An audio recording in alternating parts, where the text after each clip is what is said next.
तो इसी क्वेश्चन को हम कंटिन्यू करते हैं. Fertilisation of human egg most often takes place in ampulla. Correct answer था ह्यूमन एग जर्नी और फर्टिलाइजेशन साइट. तो यहाँ पर क्या आएगा कि जैसे ओवरी है तो ovum is released by mature follicles. Infundibulum है फंडल लाइक पार्ट होता है फैलोपियन ट्यूब में. इसके पास फेमरी होता है. एम्प्यूला मोस्ट कॉमन साइट है फर्टिलाइजेशन का. Sperm meets egg here and zygote form. इस लाइन को याद रखना. इस्टमस नैरो पार्ट है ओविडक्ट का. Early cleavage begins here. Uterus, the implantation occurs in uterine endometrium. Cervix क्या है? Lower uterus opening into vagina. Not involved in fertilization. Childbirth में इसका रोल है. तो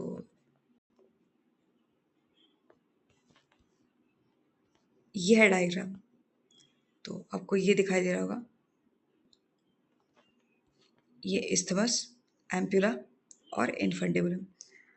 तो यहाँ से इसको अरेंज वरेंज करने बोल देते हैं. तो इस डायग्राम को अच्छे से याद रखना. Now, dash is produced mainly by corpus luteum in the ovary, progesterone, FSH, LH, HCG. तो progesterone made mainly by corpus luteum after ovulation prepares endometrium for implantation of fertilized egg. Early pregnancy को maintain करता है. Question क्या था? Produced mainly by corpus luteum in the ovary. Correct answer आएगा progesterone. FSH made by anterior pituitary, follicle growth में help करता है. Not made by corpus luteum. LH made by pituitary triggers ovulation, formation of corpus luteum but not secreted by it. HCG is secreted by placenta after implantation, not ovary. Or from which of the following the structure secondary oocyte ovulated? Corpus luteum, Graafian follicle, primary follicle, germinal epithelium. तो Graafian follicle जो है वो correct answer है. अगर आपने ठीक ठीक पढ़ाई करी है तो आप इस क्वेश्चन को सॉल्व कर सकते थे. यहाँ पे ये mature follicle in the ovary releases secondary oocyte और ये जो है रेडी है फर्टिलाइजेशन के लिए. कॉर्पस लूटियम तो देख लिया हमने. प्राइमरी फॉलिकल अर्ली स्टेज है. जर्मानल एपिथेलियम आउटर मोस्ट लेयर है ओवरी का. कोई oocyte रिलीज नहीं करता, जस्ट प्रोडक्टिव फंक्शन है. ये यहाँ पे ग्राफियन फॉलिकल का आप देखोगे पूरा डायग्राम दिया हुआ है. जैसे कि कोरोना रेडिएटा सेल्स और एंट्रम कहाँ है? Theca interna. ये जोना पैलिसेड आप देखोगे कि लाइट पिंक कलर का है ये. तो ये पूरा देख लेना अच्छे से क्योंकि इंपॉर्टेंट है. Secretion of adrenaline hormone causes nervousness irritability as an effect. कब होता है ऐसा? Secretion of adrenaline. Air pollution, water pollution, land and noise. तो ये वही क्वेश्चन है कि जैसे होता है ना कि अगर आप ठीक से पढ़ाई नहीं करते आप इस क्वेश्चन को सॉल्व नहीं कर सकते और थोड़ा सा कंफ्यूजिंग लगेगा कि वाटर कि लैंड या नॉइज. स्पेशली नॉइज और लैंड पोल्यूशन में. तो नॉइज पोल्यूशन करेक्ट आंसर है. लाउड डिस्टर्बिंग साउंड अगर आपको सुनने मिले तो ट्रिगर करता है स्ट्रेस रिस्पॉन्स को. Leads to secretion of fight flight hormone adrenaline rush. Effect क्या है? Nervousness, irritability, increase heart rate. Air pollution affect. अगर आप डीजे वीजे के सामने गए होगे तो आपको अच्छे से पता होगा कि यहाँ पे क्वेश्चन क्या पूछ रहा है. Affect lung and causes respiratory issues. Water pollution leads to gastrointestinal disease, not hormonal effect. Land pollution impact soil. कैसे डैमेज करता है नॉइज ह्यूमन बॉडी को? तो ये लिखा हुआ है. Sound इंटर्स the year. Sound इंटर्स the year यहाँ पे आएगा. Second, detected by amygdala, emotional centre of the brain जो होता है. फिर triggers release of stress hormone जैसे कि कॉर्टिसोल है, एड्रेनलिन है और एक्टिवेट करता है नर्वस सिस्टम को. ये क्या करता है? हार्ट बीट को बढ़ा देता है, ब्लड प्रेशर को, इन्फ्लेमेशन ऑफ बॉडी को. ओवर टाइम हार्ट अटैक का रिस्क बहुत होता है, इवन कभी कभी डेथ तक हो जाती है. तो इंडेक्स पे निकलता रहता है कि नॉइजेस्ट सिटी कौन सी है, सबसे ज़्यादा नॉइज पोल्यूशन कहाँ पे होता है. तो यहाँ पे सीक्वेंस देख लेना एक बार. बाकी तो टाइप्स ऑफ स्पीशीज से क्वेश्चन बना है. एंडेमिक स्पीशीज क्या होता है? तो one found in many different geographical areas. या देखोगे यहाँ पे फिर से डेफिनेशन बेस्ड क्वेश्चन आया हुआ है. एग्जाम्पल भी पूछ सकते थे डेफिनेशन. तो फिर से मैं बता दूँ डेफिनेशन बहुत ज़्यादा इंपॉर्टेंट है. One found naturally in just one geographical area. Endemic का मतलब ये होता है कि सिर्फ उसी जगह एक जगह पे मिली. जैसे वेस्टर्न घाट पे कुछ चीज़ें मिलती है, कुछ स्पीशीज हैं, बाकी जगह पे जो नहीं मिलते। One found only on island, नहीं। One it has been introduce to new geographical area, नहीं। One found in many different geographical area, नहीं। तो endemic species found only in specific regions. बाकी सब गलत क्यों है? Found in many cosmopolitan species है। ओनली आइलैंड, तो कुछ होंगे कुछ नहीं होंगे। इंट्रोड्यूस्ड तो एक्सॉटिक या इन्वेजिव होगा, ये नहीं होगा। तो कुछ स्पीशीज देख लेना, जैसे कि एंडेमिक तो found only in a particular area, जैसे कि लायन टेल्ड मकाका सिर्फ और सिर्फ आपको वेस्टर्न घाट्स में मिलेंगे। Epidemic disease that spread rapidly, कोई एक स्पेसिफिक रीजन में, जैसे डेंगू आउटब्रेक इन दिल्ली। पैंडेमिक तो अगर आपने कोरोना वायरस आपको याद हो तो सभी न्यूज़ चैनल्स जो वो चिल्ला चिल्ला कर क्या बोल रहे थे पैंडेमिक, कोरोना वायरस पैंडेमिक। तो पैंडेमिक क्यों बोल रहे थे? क्योंकि the disease that spreads world wide, तो ग्लोबल पैंडेमिक था। स्पोरैडिक ओकेजनली जो आए, जैसे rabies in rural areas. Cosmopolitan all over the world, जैसे कि ये सब है। Exotic species, introduced species non native में, जैसे आइकॉर्निया है। और इन्वेजिव तो exotic species that spread aggressively, native को ही डैमेज कर दे, लैंटना आइकॉर्निया। इंडेंजर्ड हाई रिस्क पे होंगे। क्रिटिकली इंडेंजर्ड तो फिर से वही हाई रिस्क होगा। कौन सा डेमिक है? तो ये आप सर्कल से समझ सकते हो, ग्रीन सर्कल देखना, पूरे वर्ल्ड में है, तो ये क्या है? पैंडेमिक है। एपिडेमिक तो ये जो है आपको दिख रहा होगा थोड़े जगह पे है। और एंडेमिक तो ये लोकल में, और ये प्रिडिक्टेबल होता है। वही यहाँ लिखा हुआ है एंडेमिक, फिर epidemic, constant presence of disease किसी पर्टिकुलर एरिया में आपको, वो एंडेमिक हो जाएगा। जैसे कॉमन कोल्ड। एपिडेमिक तो सडन इंक्रीज देखने मिले केसेस में, तो जैसे कि मान लो इस जगह पर बहुत तेज़ी से कोई बीमार हो रहा है, एक पर्टिकुलर डिसीज़ है। और पैंडेमिक तो कोविड-19 अच्छा एग्जांपल है, आपको रेड रेड डॉट दिखाई दे रहा होगा कि अच्छे से स्प्रेड है। Now what is the principal health concern of ozone depletion in stratosphere? Cancer, damage to skin, Milankovitch cycle, temperature inversion, Hadley cell. Cancer और दूसरे damage to skin correct answer होगा। ये भी काफ़ी रिपीट किया हुआ क्वेश्चन है, नया नहीं था। Ozone depletion in this and UVB radiation increase करता है रीचिंग देयर मेन हेल्थ असर, जैसे स्किन कैंसर हो गया, सनबर्न, आई डैमेज वगैरह। तो ये जो है विजुअल्स देख लेना, ये ट्रोपोस्फियर है, स्ट्रेटोस्फियर है, तो यहाँ पे आपको यूवीएबीसी दिखाई दे रहा होगा, और ये ओजोन लेयर है। बाकी गलत क्यों है? क्योंकि लिखा था मिलान कोविच साइकिल। ये साइकिल रिलेटेड है, जैसे आप देखोगे साइकिल होते हैं लॉन्ग टर्म क्लाइमेट चेंज को समझने में, due to earth orbit not ozone. तो टेम्परेचर इन्वर्जन क्या है? हैपेंस इन ट्रोपोस्फियर, और अनरिलेटेड है। हेडली सेल्स ये जो है डिस्क्राइब करता है एटमॉस्फेरिक सर्कुलेशन को, इससे रिलेटेड नहीं है। अब मिलान कोविच साइकिल देख लेंगे। ये साइकिल है, यहाँ पे लॉन्ग टर्म क्लाइमेट चेंज से रिलेटेड है, एक्सप्लेन करता है आइस एजेस को। और तो कभी लिखा है कि ग्लेशियल इंटर ग्लेशियल साइकिल, तो यही है। Acts over thousands of lakhs of years, और डेली सीजनल के लिए काम नहीं करेगा। तीन मेन चेंजेस होते हैं यहाँ से, ऑप्शन में कभी लिखा है तो याद रखना, ई ओ पी की वर्ड है।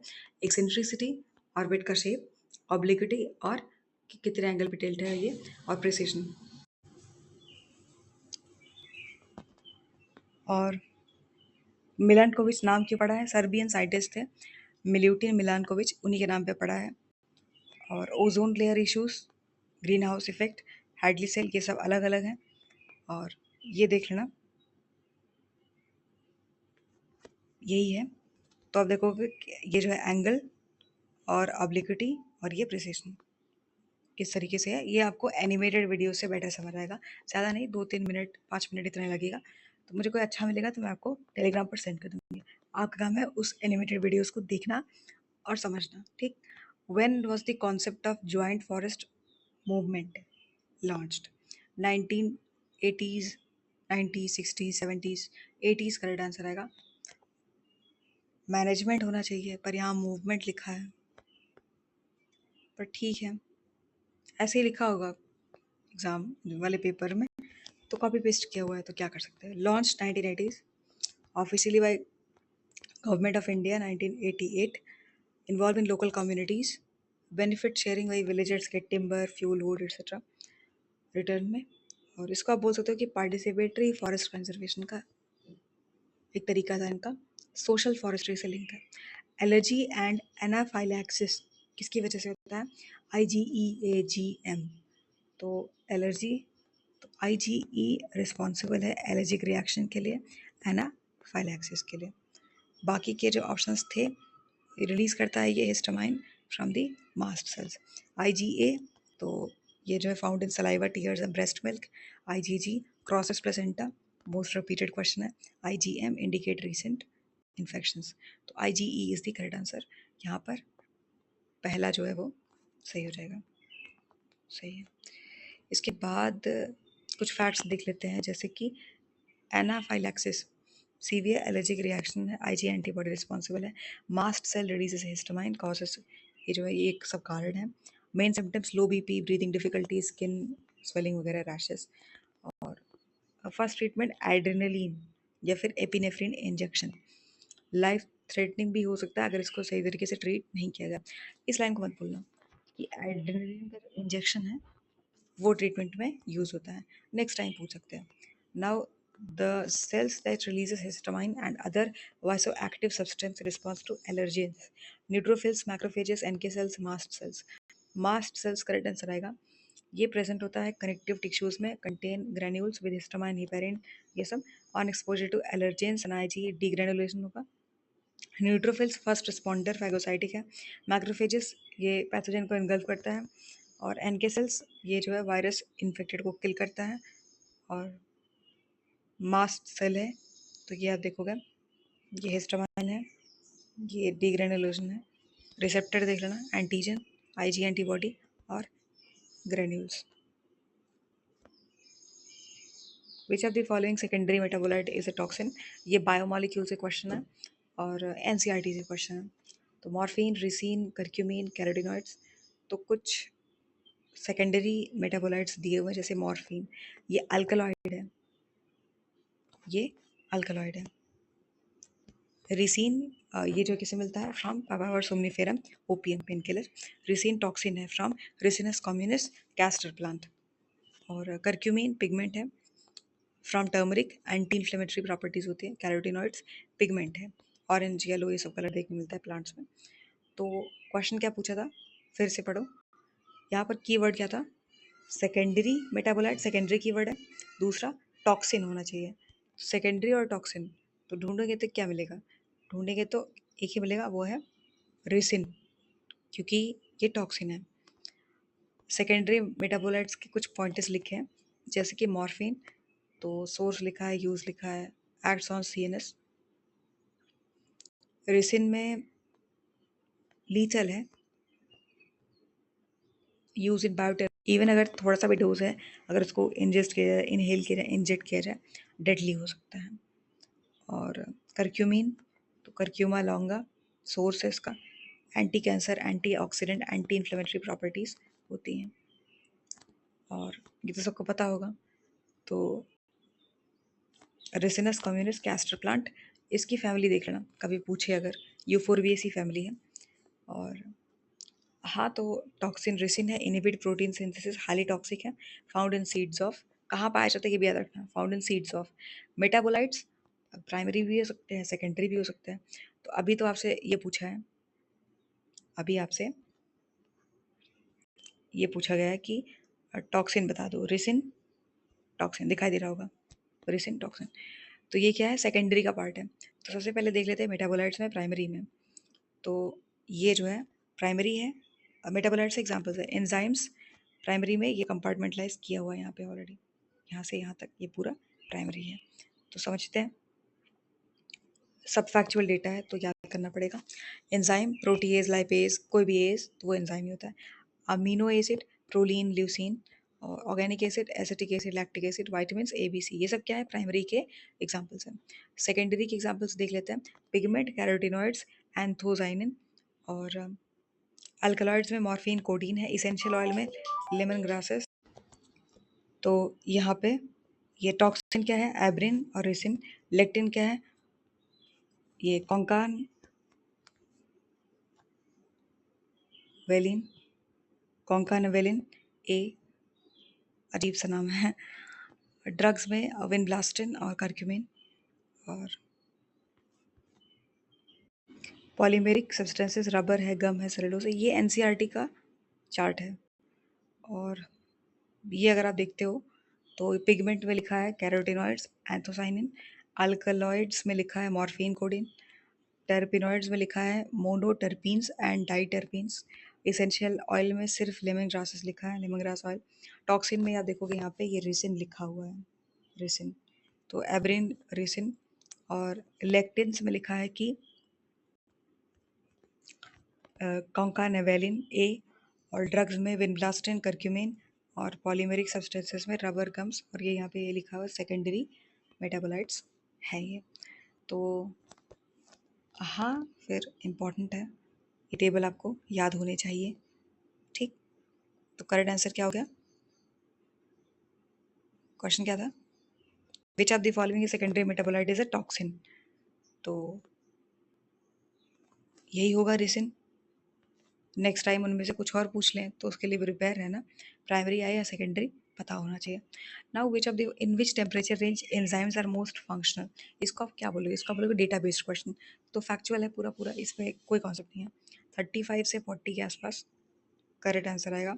मोस्ट एंजाइम्स जो है ह्यूमन बॉडी में वर्क करते हैं 35 से 40 के आसपास। टेम्परेचर बिलो और एबव एंजाइम की एक्टिविटी को रिड्यूस कर देगा। 10 से 80 बोल रहा है टू ब्रॉड। -15 से -25 बोल रहा है टू कोल्ड। 50 to 60 बोल रहा है हाई है मोस्ट एंजाइम्स के लिए। 35 to 40 ऑप्टिमल है। In 1838 dash and dash formulated cell theory. Scientist का नाम पूछा है तो आपको पता होना चाहिए। तो यहाँ पे शील्डन और स्वान और हुक, हुक और लिवेनहॉक। तो अगर आप एलिमिनेट करते हो तब भी आप फर्स्ट ऑप्शन तक चले जाओगे। First is the correct, Schleiden and Schwann. Cell theory, इनमें से कौन से ये जो है all living things are made of cells? तो कौन जूलॉजिस्ट थे, कौन बॉटनिस्ट थे, ये सब ध्यान दे लेना। और एस्टेरियास बाकी के गलत क्यों हो गए? क्योंकि ये जो है हुक ने डिस्कवर किया था, हुक का इनसे कोई मतलब नहीं है। और इसके बाद लिविन हॉक तो माइक्रोबायो में इनका नाम आता है, और इसीलिए इनकरेक्ट है। एस्टेरियास ऑफ यूरा एग्जाम्पल है। तो मैंने आपसे कहा था वो आपसे कभी भी ये नहीं बोलेंगे जो बहुत मतलब आपको ईजी लगे। जैसे एस्टेरियास है, ऑफ्यूरा है। अगर आपको इनके कॉमन नेम नहीं पता तो आप इस क्वेश्चन को सॉल्व नहीं कर सकते। तो यहाँ पे लेकिन अगर सुपरफिशली भी अगर आपने पढ़ा है तो भी आप एलिमिनेट करते हुए चले जाओगे। एस्टेरियास सब जानते हैं कि ये हेमिकॉर्डेड नहीं होगा, और ये कॉर्डेड बिल्कुल नहीं होगा, आर्थ्रोपॉड्स भी नहीं होगा। Echinodermata is the correct answer. So 3 is the correct answer. यहाँ पे फाइलम आर्थ्रोपोडा, आर्थ्रोपॉड्स इंसेक्ट, क्रस्टेशंस वगैरह आएंगे। और कॉर्डेटा तो इनके पास नोटोकॉर्ड होता है, मैमेलियन और फिशेस। इकाइनो तो एस्टेरियास क्या है, स्टार फिश। और ऑफ्यूरा का है ब्रिटल स्टार। तो बस नोन फॉर स्पिनी स्किन और रेडियल सिमेट्री। फाइलम हेमिकॉर्डेटा, इनके पास अकॉर्न वॉर्म है, और इसका कोई मतलब नहीं बनता। और इकाइनो में कुछ नाम दिए हुए हैं जैसे कि सी लिलीज, ये आप देखोगे ये क्या है, ऑफ्यूरोइडिया, ब्रिटल स्टार्स, ब्रिटल स्टार्स। और सी लिलीज हैं, फेदर स्टार्स क्रिनोइडिया में। और इसके बाद सी अर्चिन, सी क्यूकम्बर, ये देखोगे एस्ट्रॉइडिया, एस्ट्रॉइडिया। तो ये क्या है, स्टार फिश। तो वही है ब्रिटल स्टार, ऑफ्यूरा, एस्टेरिया, सी स्टार या फिर स्टार फिश नाम है। तो ये नाम से ही लग रहा होगा कि ऑफ्यूरा पूछा था, ऑफ्यूरोइडिया, तो ब्रिटल स्टार्स, एस्ट्रॉइडे, तो यहाँ पे एस्टेरियास। ठीक, और ये इकाइनो का या देखो इकाइनोडर्म्स। ठीक, उसके बाद यहाँ पे अगला क्वेश्चन ये है कि इकोलॉजिकल पिरामिड डिटरमाइन कर सकता है the energy and the biomass relationship between the organism at different trophic levels and the level at which different organisms stand in the food chain, the energy which the different organisms show in the different atmosphere, life cycle of organism। Correct answer क्या आएगा? तो ये जो है correct answer क्या आएगा? First is the correct answer energy and biomass relationship, और correct हो जाएगा, बाकी गलत है। क्योंकि काफ़ी वेग हो जाएगा। ठीक, ये पिरामिड है। पिरामिड तो सबने पढ़ा होगा, पिरामिड से क्वेश्चन बनते हैं, काफ़ी ठीक क्वेश्चन बनते हैं। और किसने इंट्रोड्यूस किया था पिरामिड को, तो देख लेना, चार्ल्स एल्टन 1927। और बोलते थे एल्टोनियन पिरामिड्स। 3 तरीके के होते हैं, नंबर, बायोमास, एनर्जी। और नंबर अपराइट इन्वर्टेड हो सकता है, और बायोमास अपराइट रहेगा टेरेस्ट्रियल में, इन्वर्टेड होगा एक्वाटिक में, energy always upright. 10% law of energy transfer, Raymond Lindeman 1942 ने दिया था। एनर्जी पिरामिड जो फॉलो करता है सेकंड लॉ ऑफ थर्मोडायनेमिक्स। और ये सब पूछते हैं। डिकम्पोजर्स नहीं दिखाए जाते हैं पिरामिड्स में। ये inverted pyramid of number forest है, inverted pyramid of biomass aquatic ecosystem है, और ecological pyramid ignores food web, only show simple food chain. और energy pyramid shows progressive decrease. तो पिरामिड ऑफ नंबर अपराइट, ये PYQ है, इसको मत भूलना। ये upright, grass, insect, frog, snake, hawk. और इन्वर्टेड तो ये आ जाएगा। और पिरामिड ऑफ बायोमास में कि जैसे कि फॉरेस्ट, तो ऐसे ट्री है, हर्बी और कार्निवोर, ये सब। इन्वर्टेड में जैसे कि phytoplankton, zooplankton, fish, aquatic. Energy always upright, producer herbi और carnivore. Now which of the following statement is incorrect regarding BT cotton. तो BT स्टैंड्स फॉर, तो आप देखोगे सेकंड फुल फॉर्म है। इसके पहले एक फुल फॉर्म पूछा था, यहाँ पे भी वही है। तो आप जब भी कोई टॉपिक पढ़ोगे, उस टॉपिक में अगर फुल फॉर्म लिखा है, आपका काम है उसको ठीक करना, एक जगह पे नोट करना, क्योंकि क्वेश्चन बन सकते हैं। पूछा है इनमें से कौन सा इनकरेक्ट है, तो सबसे पहले ये आपके माइंड में होना चाहिए, इनकरेक्ट। और अक्सर ऐसा होता है कि जब इनकरेक्ट पूछते हैं तो 2-3 जो भी स्टेटमेंट्स दिए होंगे, जब भी इनकरेक्ट पूछते हैं दोनों ऑप्शंस करेक्ट अक्सर लिखा होता है। तो BT stands for bacillus thuringiensis, the strain contain crystal which contain a toxic insecticidal proteins. तो दोनों ही नहीं होंगे, क्योंकि दोनों ही सही है, तो गलत कहाँ से हो जाएंगे। और BT produces cry proteins, crystal proteins जो कि टॉक्सिक होते हैं बोलवॉर्म्स वगैरह के लिए। Who was the founder of Madras School of the Conformational Analysis of Biopolymer? तो खुराना, खुराना जेनेटिक्स से रिलेटेड है। और एना और भटनागर रामचंद्रन, रामचंद्रन करेक्ट आंसर है।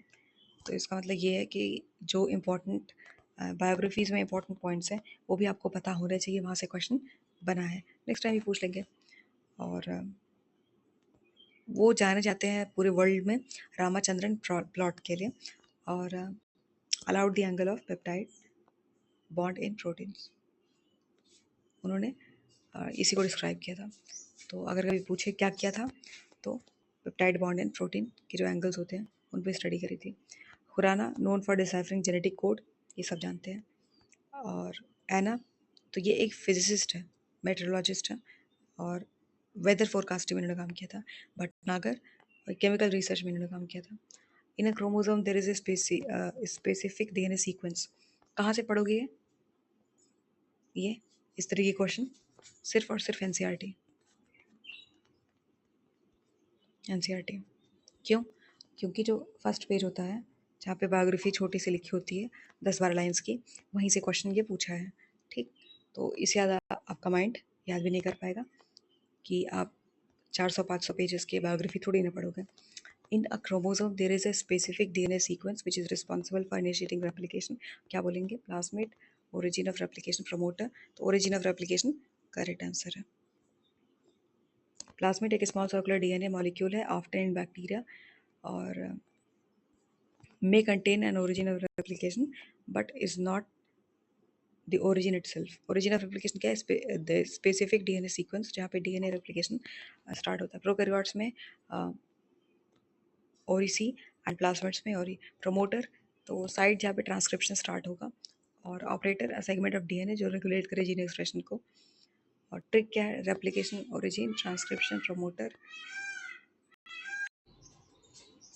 Consider the option and determine which of the following is not a component of yeast artificial chromosome. Centromere, telomere, original replication, cos site। तो cos site correct answer आएगा, not पूछा था। तो ये कुछ टाइप्स ऑफ वेक्टर्स दिए हुए हैं, plasmid vector, bacteriophage vector, cosmid. तो कभी पूछे तो बस एक बार इनको देख लेना। और बायोटेक पढ़ लेना क्योंकि आ चुका है एक बार तो आ सकता है। YAC एक वेक्टर है use to clone large fragments of DNA, और ये मिमिक करता है एक रियल ईस्ट क्रोमोसोम को। और कंपोनेंट्स में सेंट्रोमियर आएगा, टेलोमियर आएगा, origin of replication, cos side नहीं आएगा। ये जो है लैम्डा फेज वेक्टर्स में देखने मिलता है। और कॉस क्या करता है कि involve in packaging DNA into phage heads, इसमें नहीं। Who discovered restriction endonuclease enzymes? Smith, Nathans, Baker, Waksman, Fleming. तो आपने देखा यहाँ पे फिर से जो साइंटिस्ट बेस्ड क्वेश्चन है, फैक्ट फैक्ट डेटा ये सब बहुत ज़्यादा important definition, simple simple definitions, facts data ये सब आपको पता होना चाहिए। स्मिथ और नेथन्स ये सही है। Hamilton Smith and Daniel Nathans along with Werner Arber, इनको क्रेडिट दिया जाता है रिस्ट्रिक्शन एंडोन्यूक्लियस की डिस्कवरी के लिए। नाम आपको पता होना चाहिए। They were awarded 1978 Nobel prize physiology medicine में। और वैक्समैन स्ट्रेप्टोमाइसिन के लिए जाने आते हैं, और फ्लेमिंग पेनिसिलिन के लिए। ठीक। कौन सा सेल है most affected by AIDS? B cell, T cell, monocyte, neutrophils? तो टी सेल। एड्स का फुल फॉर्म पूछते हैं, दोनों का फुल फॉर्म पूछते हैं। तो acquired immunodeficiency syndrome caused by HIV, human immunodeficiency virus. HIV target करता है, डिस्ट्रॉय करता है CD4 टी लिम्फोसाइट्स को, सबसेट है टी सेल का, और इसकी वजह से इम्यूनिटी काफ़ी कमज़ोर हो जाती है। बी सेल्स प्रोड्यूसेस एंटीबॉडीज़, लेकिन प्राइमरी टारगेट नहीं है। Monocytes can be infected by HIV but are less affected. Neutrophils part है इनेट इम्यूनिटी का, नॉट डायरेक्टली टारगेटेड, तो याद रखना। Mendel would have explained law of independent assortment if dash was known at his time. उनके time पे अगर ये concept पता होता उनको, तो उन्होंने लॉ ऑफ इंडिपेंडेंट असॉर्टमेंट को अच्छे से एक्सप्लेन किया होता। लिंकेज, रिकॉम्बिनेशन, ऑटोसोम्स या फिर हेट्रोगैमेट? तो लिंकेज करेक्ट आंसर आएगा। लॉ ऑफ इंडिपेंडेंट असॉर्टमेंट जो है स्टेट करता है कि एलील्स जो डिफरेंट जीन्स के होंगे इंडिपेंडेंटली असॉर्ट करेंगे गैमेट फॉर्मेशन के टाइम पे। मेंडल ने अज्यूम किया था कि सभी के सभी जीन्स इनहेरिटेड हैं इंडिपेंडेंटली, जो कि सही है। Only if the genes on a different chromosomes, या फिर दूर दूर हो तब, सेम ही क्रोमोसोम पे दूर दूर हो या फिर डिफरेंट क्रोमोसोम हो। लेकिन अगर लिंकेज नोन होता, जानते होते, तो मेंडल वुड हैव अंडरस्टूड कि genes located close together on the same chromosome tend to be inherited together.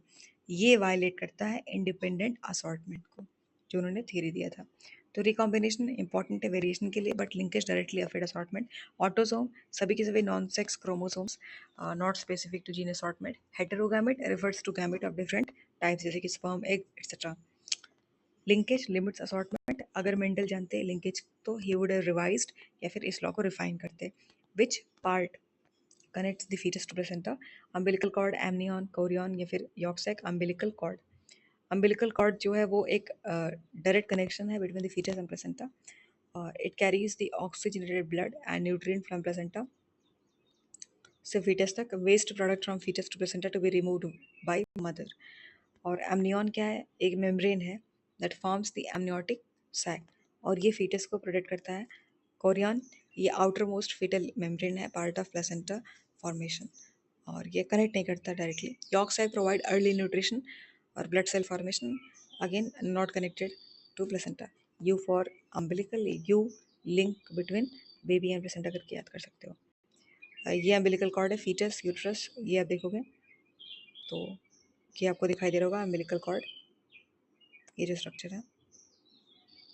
और वार्टन जेली, इसके अंदर जेली है, तो कई कई बार पूछ लेते हैं वार्टन जेली कहाँ देखने मिलता है, और इससे रिलेटेड कोई कंफ्यूजिंग टर्म्स मिले ऐसे वार्टन जेली वेली, ये सब आपको एनिमल किंगडम जब आप पढ़ोगे तो वहाँ कुछ मिल जाएगा। तो अगर ऐसा कुछ मिले तो देख लेना और एक जगह नोट कर लेना, मिस्टेक या फिर कंफ्यूजिंग नोट्स करके। Which of the following organism that completely lack a cell wall and smallest living cell known can survive without oxygen? Eubacteria, cyanobacteria, heterosis, mycoplasma is the correct answer. कुछ keywords थे जो आपको पता होने चाहिए थे, जैसे क्या लिखा है? Smallest living cell, completely lack a cell wall. इन्हीं दो से आप सॉल्व कर लेते कि हाँ माइकोप्लाज्मा की बात हो रही है। 0.1 से 0.3 मिलियन के आसपास होता है, completely lack a cell wall, hence highly pleomorphic, मतलब कि चेंज, इनके शेप्स काफ़ी चेंज होते हैं। Can survive without oxygen, anaerobic facultative. Eubacteria तो इनके पास रिजिड सेल वॉल है, usually with peptidoglycan.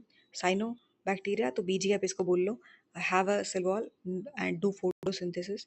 Heterocyst specialise nitrogen fixing cells होते हैं और फ्रीली लिविंग नहीं है। माइकोप्लाज्मा में फुल फॉर्म आइडेंटिटी ये सब देख लेना, पीपीएलओ का फुल फॉर्म पूछते हैं कई बार। तो pleuropneumonia like organism, common name mycoplasma. Type क्या है? Prokaryotic organism, not true bacteria. First isolated from animals with pleuropneumonia. Size देख लेना, स्मॉलेस्ट लिविंग सेल, प्लियोमॉर्फिक है, passes through bacterial filters due to ultra small size. Unique क्या है? कोई cell wall नहीं होते, नॉट अफेक्टेड बाय पेनिसिलिन। और plasma membrane contains sterols, तो इस लाइन को देख लेना इंपॉर्टेंट है। ऑक्सीजन रिक्वायरमेंट फैकल्टेटिव एनारोब होते हैं, बिना ऑक्सीजन के सर्वाइव कर लेते हैं। रिप्रोडक्शन बाइनरी फिजन है। और कुछ माइकोप्लाज्मा से रिलेटेड डिजीज देख लेना अगर कभी आए, जैसे लिटिल लीफ ऑफ ब्रिंजल वगैरह। और निक नेम देख लेना, जो पूछते हैं। Jokers of plant kingdom, PYQ है। और हाँ, तो क्यों नहीं not killed by penicillin, why? Due to absence of peptidoglycan. तो हमने 100 क्वेश्चंस कंप्लीट कर लिए हैं और आगे ऐसे कंटिन्यू करेंगे।